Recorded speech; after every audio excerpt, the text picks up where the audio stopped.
اللہ کے پاک پیغمبر نے مکہ مکرمہ سے ایک دوسرا شاگرد بھیجا اپنا مصعب بن عمیر. کون بھیجا؟ مصعب بن عمیر رضی اللہ تعالیٰ عنہ. کہ غفار قبیلے کا تو یہ معاملہ ہو گیا، آپ مدینہ جائیں وہاں قرآن سنائیں. اب یہ سنو گے تو آپ کے 14 طبق ذرا روشن ہو جائیں گے. مصعب بن عمیر پہنچتے ہیں مدینہ منورہ. مدینہ میں ان کو گھر میں جگہ دینے والے کا نام ہے اسعد بن زرارہ رضی اللہ تعالیٰ عنہ. یہ اللہ کی مرضی ہے، کسی کے گھر کو دین کے لیے چن لے، ورنہ مدینہ میں وہ کہاں ٹھہرتے؟ ہوٹل تو نہیں تھے کہ بھائی کسی ہوٹل میں جا کے ٹھہرتے، ان کے گھر میں ٹھہرتے ہیں اور سارا دن قرآن کی دعوت دیتے جا رہے ہیں. جب مدینہ میں ہلچل پیدا ہوئی نا تو مدینے کا لیڈر ہے جس کا نام ہے سعد بن معاذ، اور اس کے ساتھ اس کا دوسرا چچا زاد ہے جس کا نام ہے اسید ابن حزیر. یہ دونوں آپس میں بیٹھے ہوئے ہیں. سعد بن معاذ کہنے لگے، او میرا چچا زاد، تجھے پتا ہے، یعنی میرے بھائی تجھے پتا ہے، رجلان اتیا دیارنا لیصفحا ضعفاءنا، ایک دو آدمی ہماری اس بستی میں آئے ہیں اور ہمارے ان کمزوروں کو بے وقوف بنا رہے ہیں. ایک دو بندے ہمارے گاؤں میں آ رہے ہیں، پورے گاؤں کو بے وقوف بنا رہے ہیں، مدینہ کو. تو کہا پھر کیا کروں؟ فرمایا قوم، اٹھ جلدی جا، فنہرہما ونہہما، ان کو جھڑک کے آ اور منع کر کے آ کہ یہاں سے نکلو، ادھر آج کے بعد قرآن سنانے کی اجازت نہیں ہے، لوگوں کو خراب مت کرو.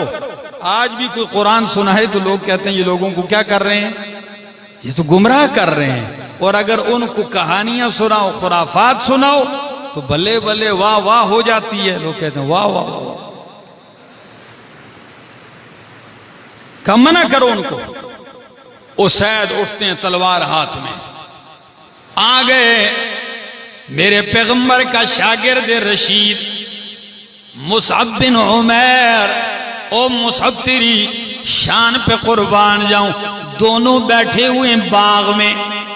جب دیکھا تو ایک بندہ بڑے غضب کے ساتھ آ رہا ہے تو اسعد بن زرارہ کہنے لگے، مصعب وہ دیکھو قوم کا لیڈر آ رہا ہے، قوم کا لیڈر آ رہا ہے. بس طریقے سے اس کو بات سمجھانی ہے. وہ کہنے لگے بس تو نے بتا دیا، باقی میرا کام ہے سمجھانا، چھوڑیے. جیسے ہی اسید آتے ہیں ننگی تلوار ہاتھ میں، اور آتے ہی ایک دم شروع ہو گئے. جو دل کی بڑا تھی وہ خوب نکالی، سر قلم کر دوں گا، ہاتھ پاؤں کاٹ دوں گا، نکل جاؤ یہاں سے، آئندہ نظر بھی نہ آنا، کیوں لوگوں کو بدراہ کر رہے ہو. خوب جب دل کی بڑاس نکالی، مصعب خاموشی کے ساتھ ان کی ساری باتیں سن لینے کے بعد کہنے لگے، او میرا بھائی، اگر تیرا جی چاہے تو میں بات کروں، تیری مرضی ہے، مان یا نہ مان. اگر تو نہیں مانے گا تجھے پھر دوبارہ کبھی دعوت نہیں دوں گا. ایک دفعہ سن لے کہ میں کہنا کیا چاہتا ہوں. عرب تھے سخت لیکن مزاج ان کا انصاف، اتنا سمجھتے تھے. ایک قدم کہنے لگے انصاف کا، تو نے انصاف کی بات کی. تلوار زمین میں گاڑی اور بیٹھ کے کہنے لگے، بولو کیا کہنا چاہتے ہو. اب سناؤں کیا کہنا چاہتے تھے. مصعب نے دوسری بات کوئی نہیں کی. فقرأ علیہ القرآن، مصعب نے ان کے سامنے رب کا قرآن پڑھنا شروع کر دیا. آپ کی زبان سے قرآن جاری ہے اور اسید ابن حزیر کی آنکھوں سے آنسوں کی برسات جاری ہے. جو ہی تلاوت روکی تو پتہ ہے اسید کہنے لگے، بھائی آپ کے دین میں بندہ داخل ہو تو کیا کرنا پڑتا ہے. اللہ اب مجھے یہ بتاؤ آپ کے دین میں بندہ داخل ہو تو اس کو کیا کرنا پڑتا ہے؟ اسید مسکرا کے کہنے لگے زیادہ نہیں، قم تغتسل، اٹھ غسل کر، فتطہر، تو پاک ہو جائے گا، وتطہر ثیابک، اور کپڑے بھی تبدیل کر کے آ۔ بس طلب پیدا ہوئی، پاس ہی چشمہ ہے، کنویں کا تازہ پانی، غسل کر لیا، کپڑے تبدیل کر لیے، اب آ گیا، پانی چہرے سے ٹپک رہا، کہنے لگا اب کیا کروں؟ فرمایا قل کلمۃ الحق، اب کلمہ حق کا اعلان کر کہ لا الہ الا اللہ محمد الرسول اللہ۔ کلمہ پڑھ لیا، چمکار آ گئی، چمکنے لگا، تو کہنے لگا میں نے تو پڑھ لیا ہے لیکن میں کلمہ پڑھنے نہیں، مجھے تو کسی نے بھیجا ہے، لیڈر تو پیچھے بیٹھا ہے، اصل اس نے بھیجا ہے۔ تو انہوں نے کہا اب کیا؟ کہنے لگے میں جا رہا ہوں، بولوں گا کچھ نہیں، میں اس کو بھیجوں گا جس طریقے سے مجھے سمجھایا ہے اسی طریقے سے اس کو سمجھا دے۔ پتہ ہے الفاظ کیا ہیں اسید ابن حضیر کے؟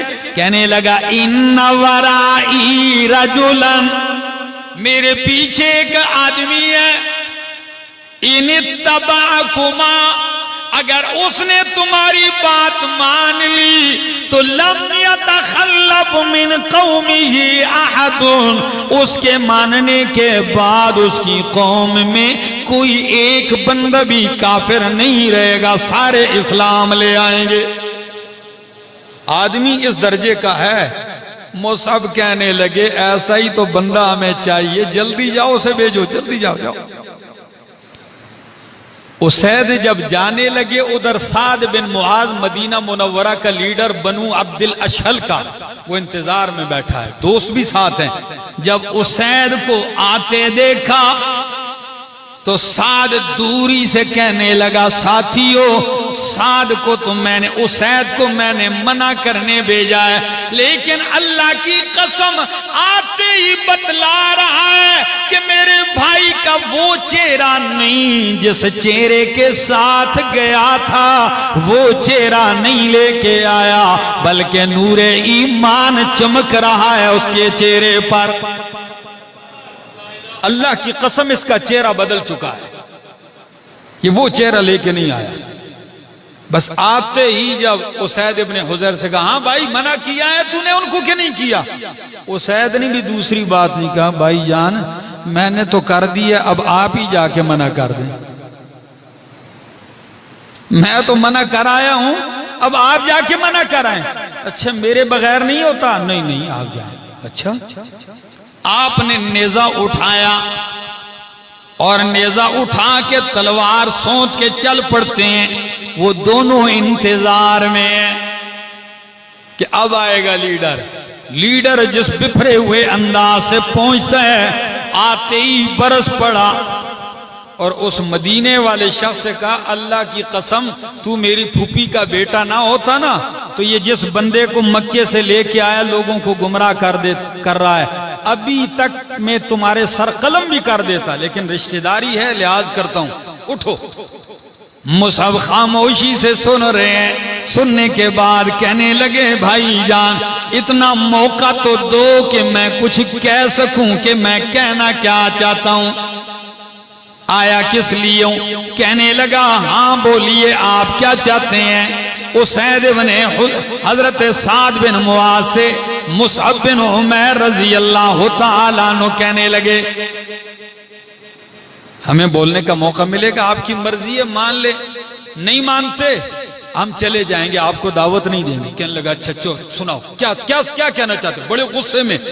تو اسید ابن حضرت مصعب بن عمیر رضی اللہ تعالیٰ عنہ دیر نہیں کرتے، وَقَرَأَ عَلَيْهِ الْقُرْآنِ وَقَرَأَ عَلَيْهِ أَوَائِلَ سورة الزخرف، آپ نے قرآن پڑھنا شروع کیا، اور کون سی سورت؟ یہ میرے سامنے 25واں پارہ سورہ زخرف کی ابتدائی آیتیں پڑھی، کون سی؟